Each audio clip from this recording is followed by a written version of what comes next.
اماں اٹھ جائیے، میں ناشتہ بنا رہی ہوں، رات بھی آپ نے کچھ نہیں کھایا تھا، ہاسپٹل بھی جانا ہے، اٹھ جائیے جلدی۔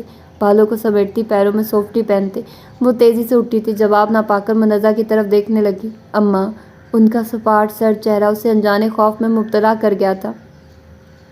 اماں، وہ سرد سے ان تک آ کے انہیں ہلانے جلانے لگی تھی، لیکن زندگی ہوتی تو ہلچل بھی ہوتی۔ بے جان وجود اس کی چیخ بلند کر گیا تھا۔ اماں، کیا ہوا ہے؟ اٹھیے نا۔ وہ دیوانوں کی طرح انہیں اٹھانے کی کوشش کر رہی تھی، لیکن ہر کوشش بے سود تھی۔ تبھی گھبرا کے سائمہ اور شاہد کو بلانے بھاگی۔ اتنی صبح غیر متوقع دستک پہ وہ بھی گھبرا کے اٹھے تھے۔ پتہ نہیں اماں کو کیا ہو گیا ہے، وہ اٹھ نہیں رہی۔ شاہد کی شکل دیکھتے ہی وہ روحان سی ہو گئی تھی۔ میں دیکھتا ہوں۔ شاہد کے ساتھ سائمہ بھی تیزی سے بڑھی تھی، بس سہمی سہمی نظروں سے دہلیز پہ آ کھڑی ہوئی تھی۔ سائمہ اور شاہد نبض اور آنکھیں دیکھ کر ایک دوسرے کو افسوس بھری نظروں سے دیکھ رہے تھے۔ کیا ہوا ہے اماں کو؟ وہ سہمی نظروں سے دیکھتے قریب آ گئی تھی۔ آپا اب ہم میں نہیں رہی۔ شاہد صاحب کی بات پہ اس نے پتھرائی نظروں سے انہیں دیکھا تھا، پھر منزہ کے بے جان وجود پہ نظر چپک گئی تھی۔ ایسا کیسے ہو سکتا ہے؟ میری اماں مجھے اکیلا چھوڑ کر کیسے جا سکتی ہیں؟ انہیں کچھ نہیں ہوا، آپ جھوٹ بول رہے ہیں۔ اٹھیے اماں، مجھ سے بات کریں، ہم نے تو ابھی ڈاکٹر کے پاس جانا تھا۔ وہ دیوانگی کے عالم میں انہیں جھنجھوڑ رہی تھی۔ نم آنکھوں سے شاہد نے سائمہ کی طرف اشارہ کیا تھا، وہ اسے سنبھالنے لگی تھی۔ ہٹیے آپ، مجھے اماں کو جگانے دیں۔ وہ اپنا آپ چھڑانے لگی۔ انوشا کو فون کریں، وہیں آ کے اسے سنبھال سکتی ہے۔ سائمہ میاں سے مخاطب تھی۔ شاہد صاحب سر ہلا کے فون کرنے لگے تھے۔ ایسے کیسے جا سکتی ہیں آپ کہیں نہیں جائیں گی، میرے ساتھ رہیں گی، اٹھ جائیے اب، ورنہ میں رو دوں گی۔ ماورا ماں سے چپکی انہیں اٹھنے پہ اصرار کر رہی تھی، دونوں کی آنکھیں اس کی دہائی پہ برسنے لگی تھی۔ عشق جدو سر چڑھ جاوے، پل الف عین دا فرق جاوے، مڑ مڑ راہ پھڑے معشوق دی، گھر جاوے نہ مندر سمت جاوے، کی کہنا اوکھیاں پینڈیاں نے، بے خوف سلی تے چڑھ جاوے، اے بازی عشق دی بازی ہے، پگ مٹی چ پاویں رل جاوے، من ماہی دے رہنا اوکھا ہے، چڑھ کچے گھڑے تے عشق جاوے، عشق روگ بڑا ہی ظالم ہے، ناممکن کسی دی من جاوے۔ وہ کھڑکی سے لگی ہوئی تھی، نظریں اب بھی کعبہ کے غلاف سے لپٹی ہوئی تھی، مگر اب ان نظروں میں دکھ، حسرت، تشنگی کی جگہ آسودگی اور تشکر نے لے لی تھی۔ لب آپ ہی آپ مسکرا رہے تھے۔ شکر ہے، روتی شکل پہ مسکراہٹ تو نظر آئی۔ وہ بے طرح چونک کر گردن آواز کی سمت موڑ گئی تھی۔ سمہان افندی چائے کے 2 مگ لیے اس کے روبرو تھا۔ تم؟ اس نے بے ساختہ دروازے کی اور دیکھا اور وہ کھلا ہوا ہی تھا۔ جی میں، باقی سب تو آرام کر رہے ہیں، لیکن خبر تھی تم جاگ رہی ہوگی۔ چائے کا موڈ تھا، سوچا آپ کے ساتھ ہی پی لی جائے۔ تو کوئی مضاحکہ نہیں ہے؟ شرارت سے مسکراتے مگ اس کی طرف بڑھایا۔ میں جاگ رہی ہوں، یہ گمان کیوں کر ہوا؟ مگ تھامنے کے ساتھ جرا ہوا۔ زیادہ خوشی میں انسان کو نیند بھی تو نہیں آتی۔ شوخی پہ اس کے لبوں پہ شرمیلی مسکان پھیل گئی تھی، جسے چھپانے کے لیے اس نے مگ لبوں سے لگاتے تھوڑا سا رخ پھیر لیا، مگر وہ دیکھ چکا تھا۔ محبت ہے، یہ تو اندازہ تھا، لیکن اتنی شدید ہے، اس کا اندازہ نہیں تھا۔ وہ بلش کر گئی تھی۔ سمہان افندی چند لمحے اس کے جواب کا منتظر رہا، لیکن وہ بولنے کی حالت میں تھی ہی کب۔ اسے تو بس شرم، اپنی بے اختیاری حرکت پہ شرم آ رہی تھی۔ کیسے سب کے سامنے اس کا گریباں پکڑ کے سب کہہ گئی تھی، یعنی اب بات بھی نہیں ہوا کرے گی۔ اس سے اچھا تو پہلے ہی تھا، بات ہو جاتی تھی، کم از کم تمہیں شرمانے کی ضرورت تو نہیں پڑتی تھی۔ ویسے بتا سکتی ہو یہ شرمانے کا پلان کب تک ہے؟ وہ شوق ہو رہا تھا، پریشان کے لیے اس کا سامنا کرنا دنیا کا مشکل عمل لگ رہا تھا۔ تنگ مت کرو، جاؤ یہاں سے۔ جا رہا ہوں، 2 گھنٹے بعد کی فلائٹ ہے۔ وہ چونک کر اس کی سمت مڑی تھی، اس کے جانے کا سن کر ہراساں نظر آنے لگی تھی۔ اداسی ایک دم سے چہرے پہ آئی تھی۔ یہ اداسی کیوں؟ اب تو کہیں بھی رہوں تمہارا ہی رہوں گا۔ محبت سے دیکھ رہا تھا، اور وقت ہوتا تو شاید وہ اس جملے کی خوبصورتی سے متاثر ہو جاتی، لیکن ابھی تو بس فکر دامن گیر تھا۔ اللہ کو شاید تمہاری ضد ہی پوری کرنی تھی، تبھی بہانے سے مجھے بلوا لیا، اور پھر چند روز بعد تم بھی تو حویلی لوٹ آؤ گی۔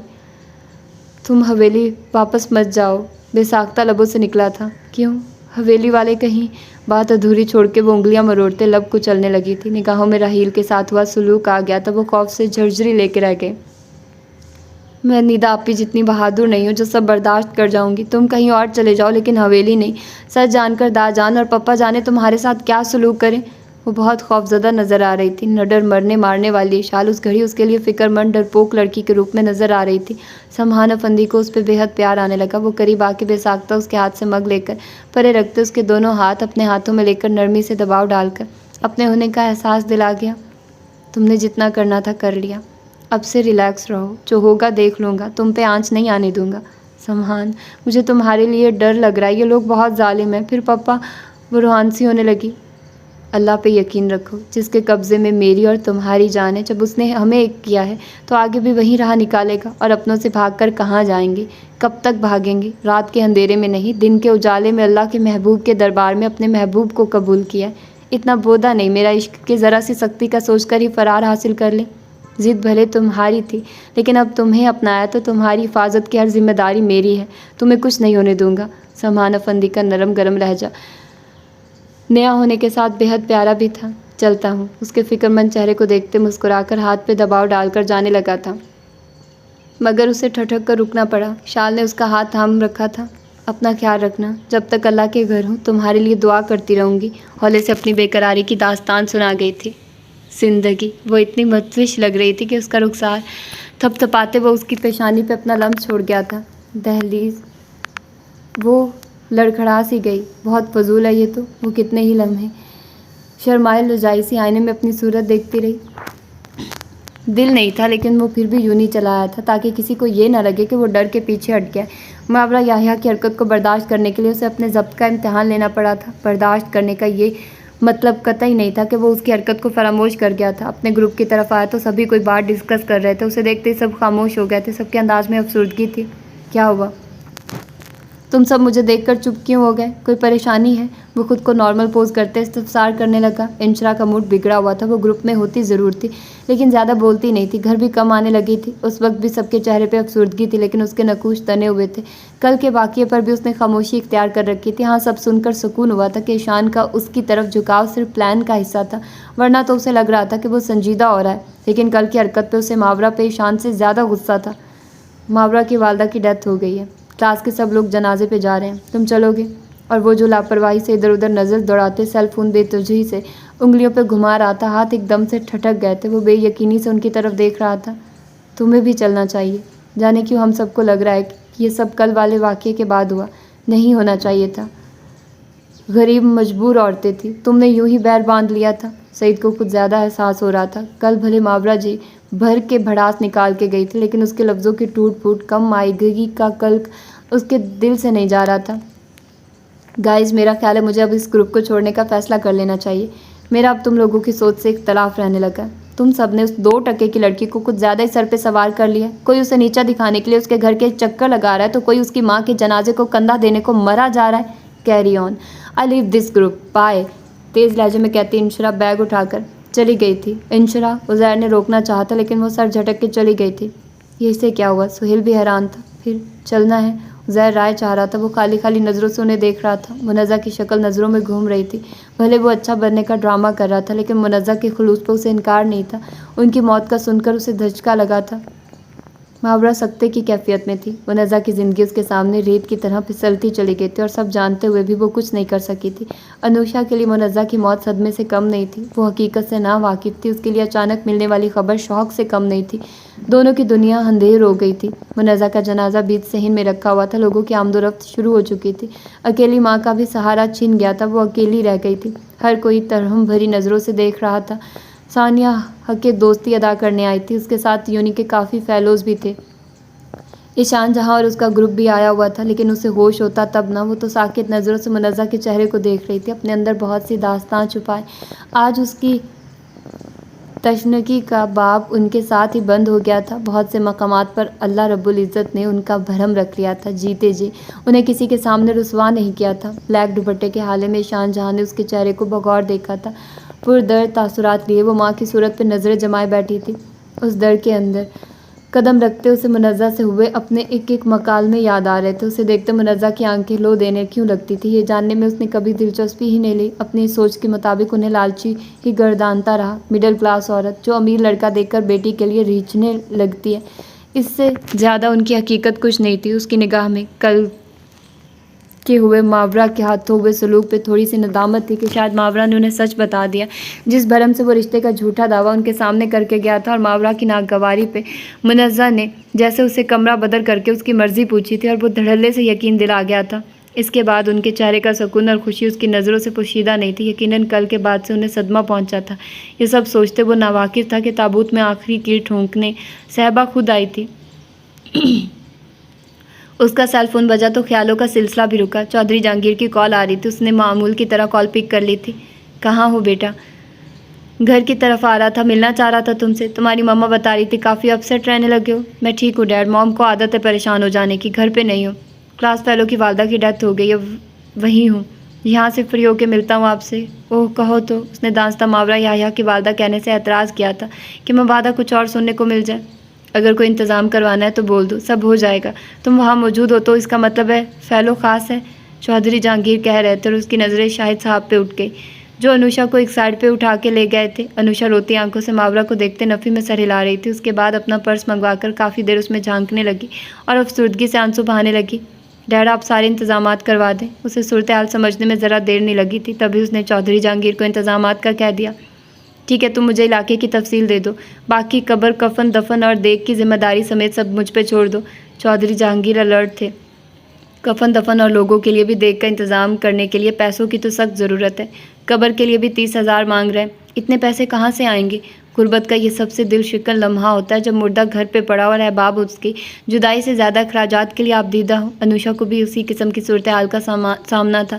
ماورا تو حواسوں میں نہیں تھی. جو اس سے بات کی جاتی ہوتی ہی تو اس کے پاس اتنے پیسے کہاں سے ہوتے. شاہد صاحب کے منہ سے اخراجات کی تفصیلات سن کر وہ پریشانی سے یاسر سے رابطہ کرنے کا سوچ رہی تھی، لیکن چند دن یاسر کے ساتھ رہ کے بھی اندازہ ہو گیا تھا کہ اس کے معاشی حالات کیسے ہیں. واجبی سی شادی میں ہی وہ قرضوں میں آ گیا تھا. ہنی مون کا پلان بھی کھٹائی میں پڑا ہوا تھا جو کسی صورت ممکن نہیں تھا، اور اب جو صورتحال درپیش تھی وہ نہایت دل شکن تھی. اگر تمہارے پاس بھی پیسے نہیں ہیں تو یہی مناسب ہے کہ چندہ کر کے بہن منزہ کا کفن دفن کیا جائے. کہ میرے پاس بھی اتنا نہیں ہے، ہم سفید پوش لوگ ہیں. شاہد صاحب دکھی دل سے کہہ رہے تھے اور انوشا چندہ کا سن کے سسکنے لگی تھی. جانے کیسا نصیب لکھوا کے لائی تھی منزہ کہ نہ رہتی زندگی سکھ ملا، نہ مرنے کے بعد عزت سے کفن کی آس تھی. اس سے بڑی بد نصیبی اور ایک انسان کی کیا ہو سکتی تھی. ماں کی خوددار طبیعت کو یاد کرتے انوشا مانگے ہوئے خیرات کے کفن پہ جتنا آبدیدہ ہوتی کم تھا. آپ لوگوں کو کسی بھی چیز کے لیے پریشان ہونے کی ضرورت نہیں ہے، میں نے سارے انتظامات کے لیے کہہ دیا ہے. انوشا چونک کر اسے دیکھنے لگی تھی. منزہ نے اس کے سامنے ایک طرح سے اسے اپنا داماد ڈکلیئر کر دیا تھا. باقی جو کچھ ہوا وہ اس کے نوٹس میں نہیں تھا، ورنہ شاید وہ اسے گھر میں ٹکنے بھی نہ دیتی. لیکن انوشا جھجک کے رک گئی. برخوردار خرچہ زیادہ ہے. شاہد صاحب کو اس کا ہیرو بننا اچھا نہ لگا. آپ پریشان نہ ہو، سب ہو جائے گا. لوگ زیادہ ہیں، باہر ٹینٹ لگانے کے لیے تھوڑی دیر میں لوگ آ جائیں گے. قبر کی تیاری بھی ہو رہی ہے. وہ دھیمے سے بول کر آگے بڑھ گیا تھا. دانستہ ماورا کی نظر میں نہیں آنا چاہتا تھا. کہیں نہ کہیں شرمندگی سر اٹھا رہی تھی. انوشا نے اسے جاتے دیکھا اور دوسری نظر سے ساکت و جامد ماں کے پاس بیٹھی ماورا کو دیکھنے لگی. اس کے تئیں یاسر نہ سہی، ایشان ہی سہی. ماں کو چندے کا کفن نہیں مل رہا تھا، یہی اس کے لیے بہت تھا. اے چاند کی کرنوں، جاؤ نا، تم اس کو چھو کر آؤ نا. وہ کب کب کیا کیا کرتا ہے، وہ جاگتا ہے یا سوتا ہے، وہ شام کو کیسا لگتا ہے، وہ رات کو کیسا دکھتا ہے. تم چپ کے جاؤ نا، تم اس کو چھو کر آؤ نا. تم کان میں اس کے کہہ دینا، کوئی یاد بہت اسے کرتا ہے. اے چاند کی کرنوں، جاؤ نا، تم اس کو چھو کر آؤ نا. وہ جس خاموشی سے گیا تھا اسی خاموشی سے حویلی لوٹ آیا تھا. حویلی میں بظاہر کوئی تبدیلی نہیں آئی تھی. تبدیلی آئی تھی تو اس کے اندر کچھ بدلا تھا، تو اس کے اندر واپس آ کر وہ پھر سے اپنی ذمہ داریوں میں الجھ گیا تھا. کسی کو شک نہیں گزرا تھا کہ اس کی زندگی میں کوئی بہت بڑی تبدیلی آ گئی ہے. بظاہر سب کچھ پہلے جیسا تھا. فرق پڑا تھا تو سوچ پر، موڈ پر. سوچوں پر تو ہمیشہ سے اسی کا قبضہ تھا، لیکن اب سوچ کے انداز بدل گئے تھے. رستے ہوئے درد کو وہ دوا ملی تھی کہ سارے گلے ختم ہو گئے تھے. آنے والے وقت کی سختی سے انکار نہیں تھا. اس نے بارہا چاہا تھا کہ اپنوں کے مقابل کھڑا نہ ہو، لیکن نشال کی ضد نے اسے دامن بچا کر گزرنے نہیں دیا تھا. وہی ہوا جو دونوں کی مرضی تھی، لیکن آنے والا وقت دونوں کے لیے آسان نہیں ہوتا. اس کا احساس سب کو تھا، لیکن اس ڈر سے کہ وہ ان کی خواہشوں کا قتل بھی نہیں کر سکتے تھے. جب سے وہاں سے نکلا تھا اشال کے فکر انگیز پیغامات کا سامنا تھا، اور اس کی فکر اچھی لگ رہی تھی. اس کے لیے تو ہمیشہ سے پریشان رہتی تھی، ڈانٹتی ڈپٹتی تھی، اور اب تو انداز بھی الگ تھا. سمحان افندی سرشار نہ ہوتا تو اور کیا کرتا. وہ جس طرح آیا تھا اسی طرح اچانک چلا بھی گیا تھا. اشال کا زیادہ تو وقت حرم میں ہی گزرتا تھا. اچانک مل جانے والی خوشی اتنی بڑی تھی کہ اس کے چھن جانے کے خوف میں مبتلا ہو کر وہ اچھی طرح خوش بھی نہیں ہو پا رہی تھی. رب العزت کی شکر گزار ہونے کے ساتھ آنے والے حالات کے حق میں ہونے کے لیے دعا گو بھی تھی. وہ جب سے نکلا تھا دل سولی پہ ٹنگ گیا تھا. ابھی اب تک کتنے ہی پیغامات بھیج چکی تھی۔ جب وہ ہو گیا جو ہماری خواہش تھی تو فکر مند کیوں ہو؟ خوش رہو، آنے والے وقت کے خوف سے نکل کے اس وقت کی خوشی کو محسوس کرو، سب مجھ پہ چھوڑ دو۔ اس کے فکر انگیز پیغام کے جواب میں اس کا دلاسے سے بھرپور پیغام ملا تھا۔ وہ کسی قدر پرسکون ہوئی تھی، لیکن اس کی ذات سے فکر اپنی جگہ تھی۔ وہ جلد سے جلد حویلی لوٹنا چاہتی تھی تاکہ جو ہو اس کے سامنے ہو۔ اس گھڑی بھی وہ حرم کو تکتی اپنی عرضی اس کے آگے لیے بیٹھی تھی۔ حرم والے نے اس کی لاج رکھ لی تھی۔ رات بیت رہی تھی اور اپنے کمرے کی بالکنی میں کھڑا سمہان افندی جیسے جان گیا تھا کہ اس کے دل کے حالات کیا ہیں۔ تبھی چاند کو تکتے اس نے دلی جذبات اسے بھیج دیے تھے۔ جانے وہ کیا کر رہی ہوگی۔ اس گھڑی یہی ایک سوچ تھی۔ حویلی میں اس کی غیر موجودگی اسے پہلے سے کہیں زیادہ محسوس ہو رہی تھی۔ آہوں اور سسکیوں میں منزہ کا جنازہ اٹھ گیا تھا۔ نرم دل لوگوں کو دونوں بیٹیوں کا تنہا رہ جانا زیادہ رلا رہا تھا۔ انوشا اس کا سکتہ توڑنے کی ہر ممکنہ کوشش کر چکی تھی مگر ناکام رہی، لیکن جب جنازہ اٹھنے لگا اور لوگ منزہ کو آخر پہ آرام گاہ کی طرف لے جانے لگے تو وہ جیسے گہری نیند سے چونکی۔ کہاں لے جا رہے ہیں میری اماں کو؟ اس کے بین سے دل پھٹنے لگا تھا۔ انوشا ہی اسے سنبھال رہی تھی۔ حضرات تدفین کے بعد لوٹ آئے تھے، دیگوں کے منہ کھل گئے تھے۔ جس کا نقصان ہوا تھا ہوا۔ لوگوں کی اب زیادہ توجہ تو کھانے کے ذائقے پر تھی۔ اور جب ریت پڑ گئی تھی ہمارے معاشرے میں، اپنوں کی جدائی سے نڈھال گھر والے گلی آنکھوں سے لوگوں کے آگے کھانے کی تھال رکھتے عجیب بے حس معاشرے کی تصویر پیش کرتے تھے۔ لوگوں کی دلچسپی بھی مرنے والے سے زیادہ کھانے اور گوسپ کی طرف ہو جاتی تھی۔ رفتہ رفتہ بھیڑ چھٹنے لگی تھی، لوگ تعزیت کا اظہار کرتے جانے لگے تھے۔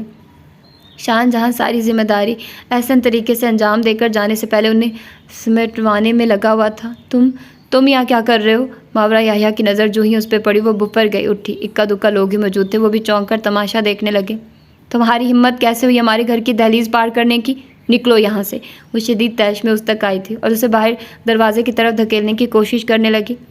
میری ماں کو تمہارا صدمہ لے ڈوبا، ورنہ وہ ابھی کچھ دن اور جی سکتی تھی۔ دفع ہو جاؤ تمہاری شکل سے نفرت ہے مجھے۔ پوری جان لگا کر وہ اسے باہر کی طرف دھکیل رہی تھی۔ شاہ جہاں کا گروپ عجیب مخمصے میں پڑا ہوا تھا۔ آہان کے ساتھ سے شاہ جہاں کا چہرہ رنگ بدلنے لگا تھا۔ ماورا ہوش کرو۔ انوشا، یاسر اور باقی سب کے سامنے سب کی محسوس کرتے اس تک آئی تھی۔ اسے بولو یہاں سے چلا جائے۔ اماں کے قاتل ہیں یہ اور اس کی ماں ہے۔ ہم نے تو ان سے کوئی رشتہ نہیں جوڑنا چاہا تھا، پھر انہیں کیسا خوف تھا جو بار بار ہمیں دھمکانے آ جاتے ہیں یہ لوگ۔ نکلو تم۔ انوشا کی گرفت میں آ کر وہ دہائی دینے لگی تھی۔ اسے کوئی بات سمجھ تو نہیں آئی، لیکن ماورا کو سنبھالنے لگی۔ دھیان پھر ایک بار شاہ جہاں کی طرف ہوا تو انوشا کی پکڑ سے نکل کر اسے نوچنے مارنے کو لپکی، لیکن انوشا نے اس کے ہاتھ تھام لیے۔ براہ مہربانی آپ اس وقت یہاں سے چلے جائیے۔ براہ راست اسے مخاطب کیا تو وہ کھلے دروازے سے نکلتا چلا گیا۔ پیچھے پیچھے باقی سب تھے۔ ریلیکس ہو جاؤ، وہ دلاسا دے رہی تھی، پاس بٹھا کر ہتھیلی سلا رہی تھی تاکہ تناؤ کا شکار اس کے اعصاب پرسکون ہو۔ یاسر نے پانی کا گلاس اس کی طرف بڑھایا تھا۔ جو کچھ ہوا وہ بھی متجسس تھا۔ وہ کیسے مطمئن کرتی، یہی فکر دامن گیر تھا۔ نظر چرا کر اس نے گلاس تھام لیا تھا۔ غم و غصے سے لبریز ماورا اٹھ کر اندر چلی گئی تھی۔ چودھری جہانگیر کا خوف ہی تھا جو وہ کئی دنوں تک رابطہ نہ کر سکا۔ آج ہمت کر کے آیا تو گھر کے باہر لگے ٹینٹ نے توجہ اپنی طرف کھینچ لی۔ منزہ کا جنازہ دیکھ کر ایک پل کو ٹھٹکا بھی، لیکن ایشان جہاں کی شکل دیکھ کر سامنے آنے کی ہمت نہ کر سکا۔ منزہ کے ساتھ ہی ایک عہد دفن ہو گیا تھا۔ بیٹیوں کے سامنے جا کر وہ لاکھ خود کو ان کا باپ کہتا، لیکن وہ یقین نہ کرتی۔ منزہ نے بڑی ہوشیاری سے رہتی زندگی میں ہی اس کے کردار کو قصہ پارینہ کر دیا تھا، لیکن ہار ماننے والوں میں سے وہ بھی نہیں تھا۔ منزہ کا کانٹا نکل گیا تھا، لڑکیوں کے آگے کوئی ڈھال نہیں تھی۔ انوشا کی تو شادی ہو گئی تھی، لیکن ماورا تو تھی۔ وہ جیسے چاہتا اپنے مذموم مقاصد کے لیے اسے استعمال کر سکتا تھا، یہی سوچ لے کر وہ لوٹ گیا تھا۔ مختلف گلیوں کی خاک چھانتے وہ ایک کھوکھے پہ رکا تھا، وہاں سے سگریٹ لے کر اسے سلگاتے وہ لمبے لمبے کش لے کر دھواں اڑا رہا تھا۔ کوئی ملال، کوئی دکھ اس کے چہرے پہ ڈھونڈنے سے نہیں مل رہا تھا۔ اس کے جھانسے میں نکلی بندی سالوں رلنے کے بعد آج خاک میں مل گئی تھی، لیکن اسے کوئی رنج نہیں تھا، اور ہوتا بھی کیوں؟ دونوں ہی شاطر کھلاڑی تھے، اپنی اپنی جگہ چال چلتے تھے، لیکن مات منزہ کو ہو گئی تھی۔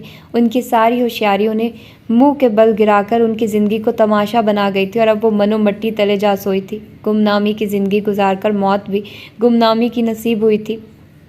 چودھری جہانگیر پیٹرولنگ پہ تھے، ارادہ گھر کی روانگی کا تھا، تب بھی ان کی نگاہ پان کے اس کھوکھے پہ پڑی تھی، اور ان کی تیز نظر نے ایک لمحے میں اسے پہچان لیا تھا۔ پکڑ کے لاؤ اسے۔ اپنے ماتحتوں کو اشارہ کرتے ان کی رگیں ابھرنے لگی تھی۔ ماتحت حکم کی تعمیل کرنے کو اتر گئے تھے۔ یحییٰ سرفراز کی نظر پہلے پولیس کی گاڑی اور پھر چودھری جہانگیر پہ پڑی تھی۔ اس کا حلق تک خشک ہو گیا تھا۔ جلتی سگریٹ پھینک کر وہ تیزی سے پتلی گلی میں مڑ گیا تھا۔ اسے پکڑنے کے لیے اترے اہلکاروں نے اس کی حرکت پہ رفتار تیز کر دی تھی۔ لنگڑاتے قدموں سے وہ ان کی پکڑ سے بچنے کے لیے مقدور بھر کوشش کر رہا تھا، لیکن کب تک؟ چودھری جہانگیر نے دوسرے راستے سے گاڑی اس کے پیچھے لگا دی تھی۔ وہ گاڑی سے ٹکرا کر ہی ان کی پکڑ میں آ گیا۔ اہلکاروں نے اٹھا کر گاڑی میں پٹک دیا تھا۔ مجھے معاف کر دو، میں نے کچھ بھی نہیں کیا، وہ ہکلانے لگا تھا۔ ہائی وے ڈرائیور کو انگلی سے اشارہ کرتے چودھری جہانگیر نے مختصر پیغام دیا تھا اور اہلکاروں کی نظر سے اس پیغام کا مفہوم سمجھ آ گیا تھا۔ جیل سے نکل کر ایران بھاگ گیا اور اب دوبارہ لوٹ آیا۔ تجھے کیا لگا تھا تو بچ جائے گا؟ چودھری جہانگیر کا لہجہ دھیما لیکن خون خوار تھا۔ تم سے بچنے کے لیے ہی بھاگا تھا، لیکن میرا یقین کرو، میں بے قصور ہوں۔ منزہ سرد لہجے میں نام لیا گیا تھا۔ وہ تو مر گئی، لیکن میرا یقین کرو نا، پہلے اس کی بربادی میں میرا ہاتھ تھا، نہ اب۔ پہلے اس کی جھوٹی موت مشہور کی تھی، لیکن اب تو تمہیں پتہ وہ نہیں رہی۔ چودھری جہانگیر کا تماچا اس کا منہ دوسری طرف کر گیا تھا۔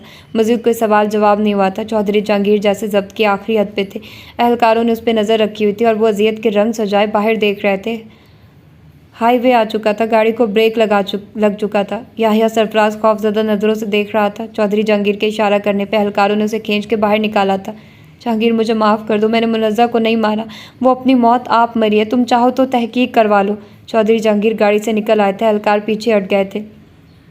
اپنی طرف بڑھتے چودھری جہانگیر کے قدم دیکھ کر یحییٰ سرفراز پیچھے ہٹتا گڑ گڑا رہا تھا۔ چودھری جہانگیر کو پسٹل لوڈ کرتے دیکھ کر اسے سمجھ آ گئی تھی کہ آج خاتمہ یقینی تھا۔ جب وہ نہیں رہی تو کیوں دھرتی پہ بوجھ بنا ہوا ہے؟ جا، تجھے آزاد کیا۔ خوف اس کی چنی چنی سی آنکھوں میں بھرا ہوا تھا۔ بھاگنے کی کوئی راہ ہی نہیں تھی۔ دور تلک ویرانہ تھا۔ جان بچانے کو اس نے لنگڑاتے ہوئے یہ بھی کوشش کی، لیکن پسٹل سے نکلتے شعلوں نے اس کی ساری کوشش بے سود کر دی تھی۔ وجود زمین پہ گر پڑا تھا۔ چودھری جہانگیر کی سرد نظروں میں خون اتر آیا تھا۔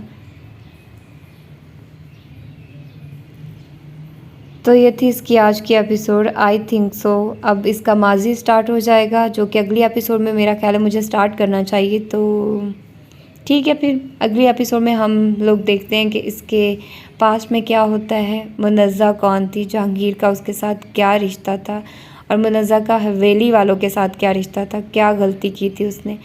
اور خیر یہ تو ہمیں اب پاسٹ کو پڑھنے کے بعد ہی پتہ چلے گا۔ تو پھر ملتے ہیں اس کی اگلی ایپیسوڈ میں۔ اپنا ڈھیر سارا خیال رکھیے گا، مجھے دعا میں یاد رکھیے گا۔ اللہ حافظ۔